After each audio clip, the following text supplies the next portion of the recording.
ಭಾರತದ ಒಟ್ಟು ಸರಕು ಮತ್ತು ಸೇವಾ ತೆರಿಗೆ ಸಂಗ್ರಹವು ಕಳೆದ ವರ್ಷದ ಫೆಬ್ರವರಿಗೆ ಹೋಲಿಸಿದರೆ ಈ ಫೆಬ್ರವರಿಯಲ್ಲಿ ಶೇಕಡಾ 9.1ರಷ್ಟು ಏರಿಕೆಯಾಗಿ 1.84 ಲಕ್ಷ ಕೋಟಿ ರೂಪಾಯಿಗಳಿಗೆ ತಲುಪಿದೆ.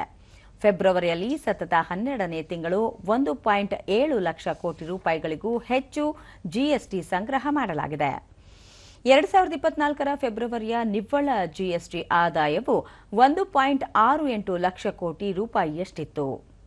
ಅಂಕಿಅಂಶಗಳ ಪ್ರಕಾರ ಕೇಂದ್ರ ಜಿಎಸ್ಟಿಯಿಂದ 35,204 ಕೋಟಿ ರೂಪಾಯಿಗಳು, ರಾಜ್ಯ ಜಿಎಸ್ಟಿಯಿಂದ 43,704 ಕೋಟಿ ರೂಪಾಯಿಗಳು, ಸಮಗ್ರ ಜಿಎಸ್ಟಿ 90,870 ಕೋಟಿ ರೂಪಾಯಿಗಳು ಮತ್ತು ಸೆಸ್ ರೂಪದಲ್ಲಿ 13,868 ಕೋಟಿ ರೂಪಾಯಿಗಳು ಸಂಗ್ರಹವಾಗಿದೆ.